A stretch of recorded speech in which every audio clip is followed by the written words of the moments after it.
pops on, singing to that highway song. Got a little naive smile, the kind that drives you out. Nothing like playing with fire, brings forward a life. Be where the fuse you light, girl, you're dynamite.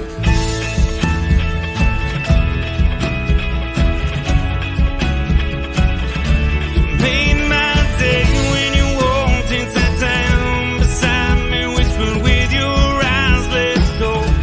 You made me say, what's your name, girl, you're lonely. Can I call you if I ever go down this road? And I can't seem to find the thing I want.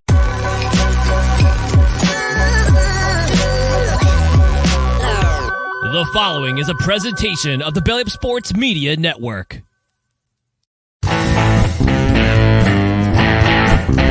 14:20 in the morning, 14 minutes and 20 seconds where the sports talk to get you through your daily commute.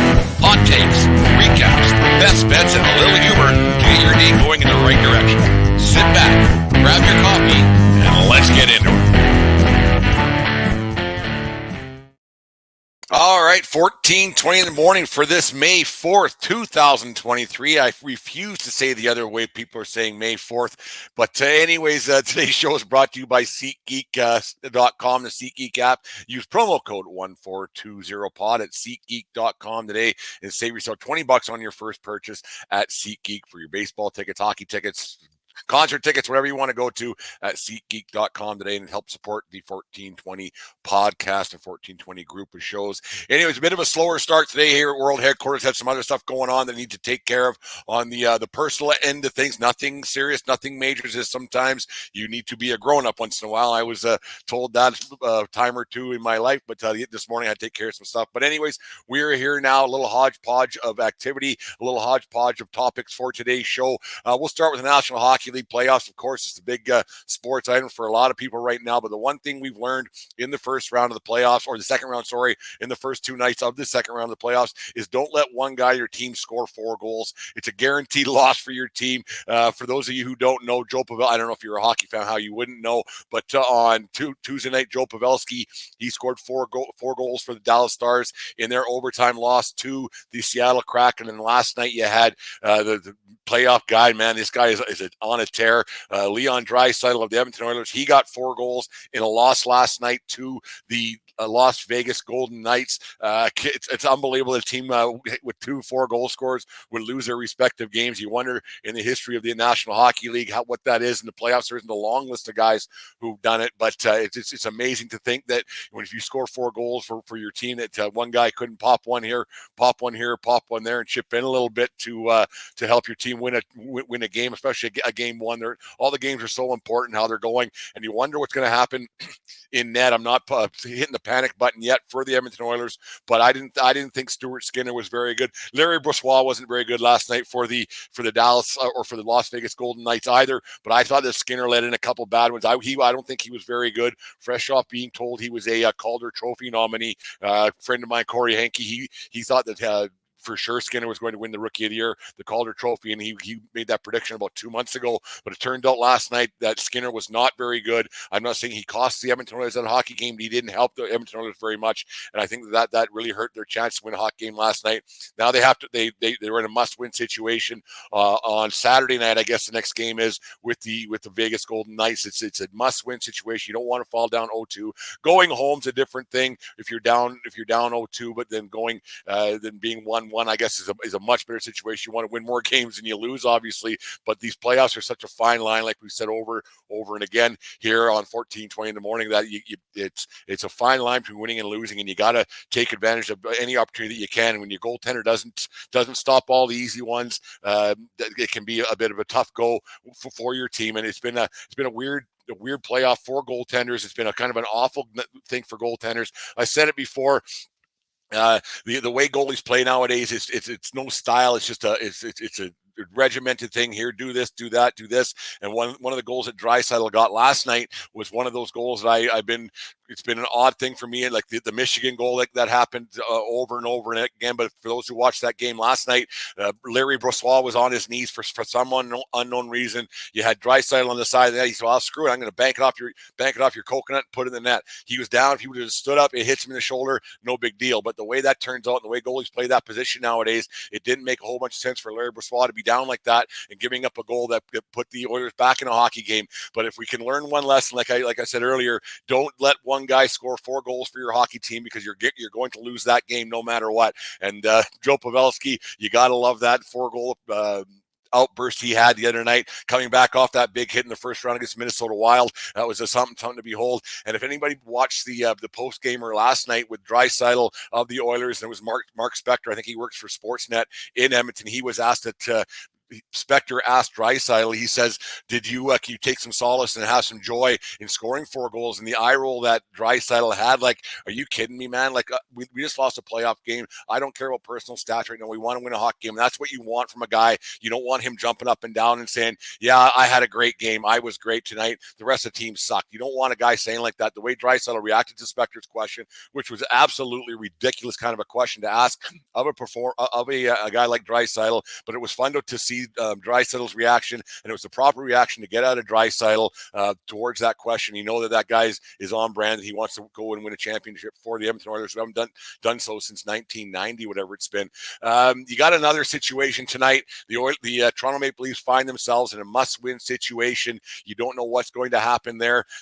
It's a much less jubilant crowd in Toronto than it was on Saturday and Sunday and then into Monday, and before their first game on Tuesday night, where they ended up losing that game at 4-2 to that Florida Panthers team, who's very good right now. They're getting some goaltender from the $10 million guy, and he's such a what's the word I'm looking for? A chameleon, I guess. You don't know what you're going to get out of that guy. That guy can change colors so quickly. He can be a Vezina Trophy kind of a guy, and then he can be a Redlinsky kind of guy in net. You just don't know what you're going to get out of Bobrovsky on a night in, night out basis. But the Florida Panthers are taking advantage of the Vezina type goaltender right now, and they're flying right now, and they can't be stopped. You look at that Tkachuk kid, how he's flying around doing whatever he wants, agitating, hitting, crashing, banging, scoring goals, leading that team like he's a $9 million guy, and that's what he's getting, and he's making every penny. Yes, I know guys don't get paid in the playoffs, and yes, his contract kicks in next year. I understand that, everybody, so don't reach out to me with your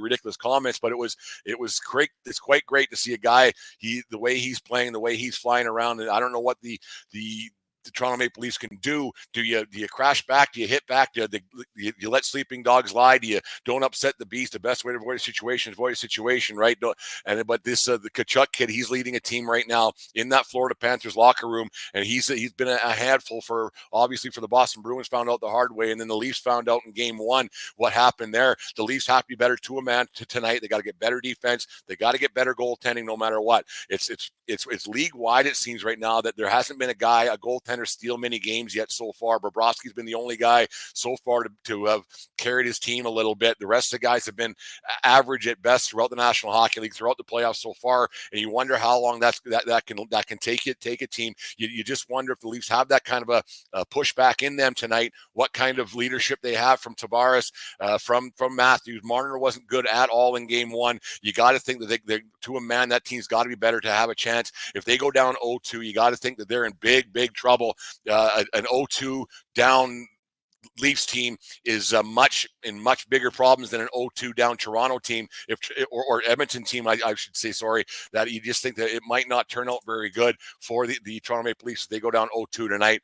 The thing that happened, like I told you, it was a hodgepodge of topics today. Got a lot going on in between the ears today, and I wanted to get to people's opinion on this, but.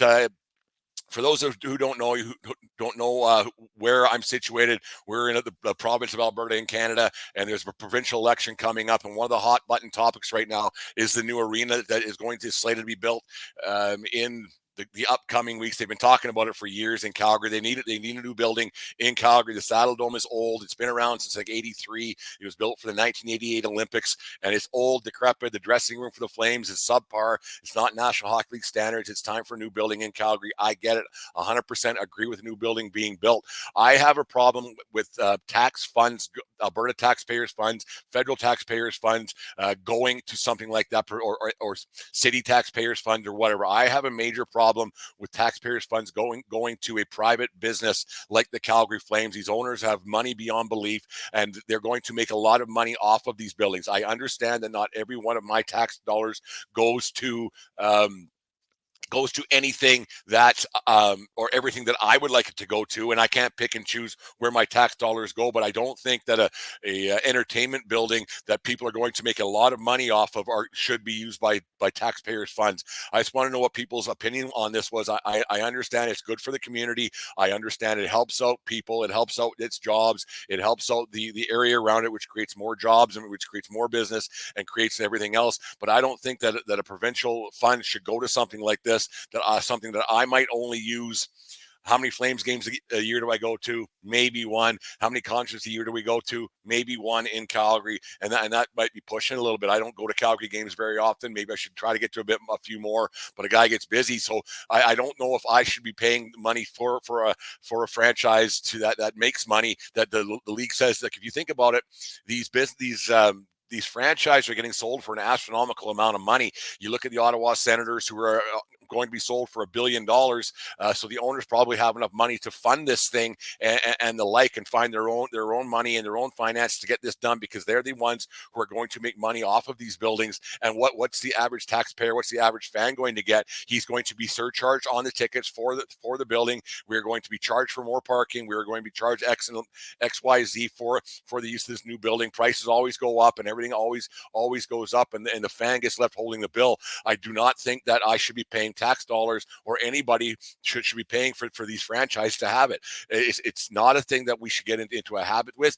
I know in the States that they do it. I know that there's some been bickering over the years for this happening. I just want to get people's opinion. If you have a chance to follow, email us or message us on Facebook or Twitter or whatever. I would like to know what your guys' thoughts are on the public having to fund these sports stadiums to an extent. I just don't think it's right. I don't think that there's a lot of other things we could be spending money on in the province of Alberta and throughout the country and throughout North America and throughout the world, other than making these billionaires more money.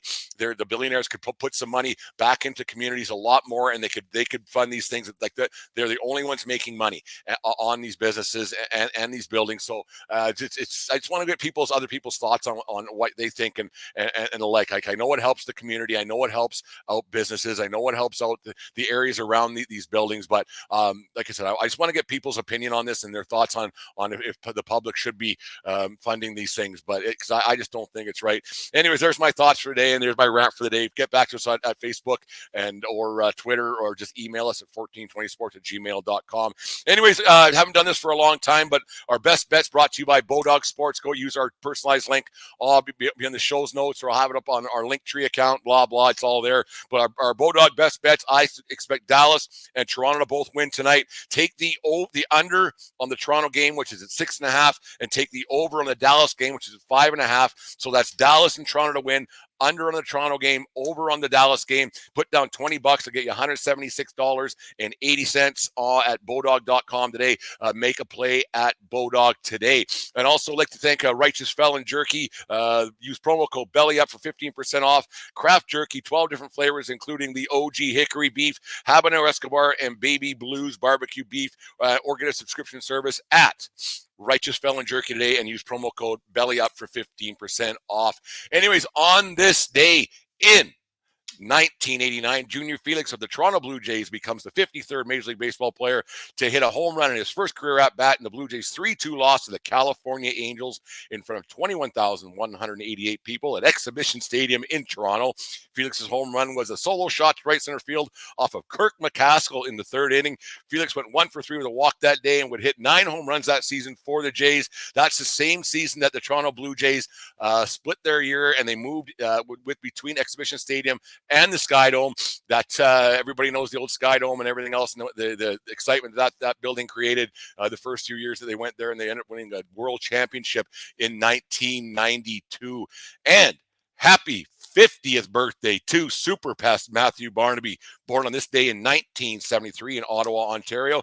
Barnaby was drafted in the 4th round of the Buffalo Sabres of the 1992 National Hockey League draft. Barnaby spent 14 seasons in the National Hockey League, widely considered one of the top super pests in NHL history, scoring 113 goals, chipping in 187 assists for 300 career points, and a whopping 2,562 penalty minutes with stops in Buffalo, Pittsburgh, the Rangers, Tampa Bay Lightning, Colorado, Chicago, and Dallas. Barnaby, he was a tough one. He didn't mind stirring the pot, getting things going a little bit. He's not one of my favorite players of all time. He's one of those guys you don't want to play against him, but if he's on your team, you quite like them.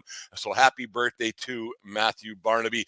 Big day yesterday at 1420 World Headquarters. We had a great day for download, so thank you very much. We set some goals, so make sure you guys are downloading and listening to the podcast version as well, and make sure you're subscribe to our YouTube channel. It's very, very much appreciated. We want to get to 1,000 subscribers. It's a long road, but it's a long sort of tail. One day I'll sit down and have a beer with everybody who subscribes, and I'll tell you as to why you want to get to 1,000 subscribers. Had a great interview. I listened to it yesterday. I always like listening to my own voice. That's why I talk so much and have a podcast. But great chat yesterday with Captain Lou of the Captain Lou Extravaganza. We had a great chat about hockey yesterday morning after I got done 14:20 in the morning. So make sure you check that out on YouTube.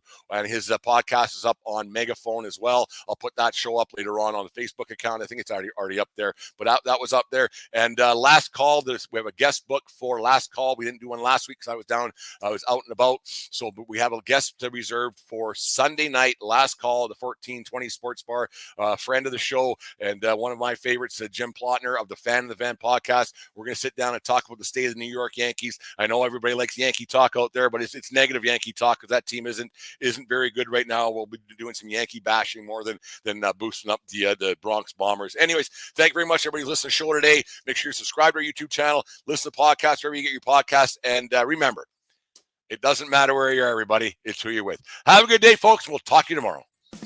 You just listened to the 1420 Sports Bar podcast. For beer with the sports talk and a whole lot more. We are part of the Belly Up Media Network. Let's get into it.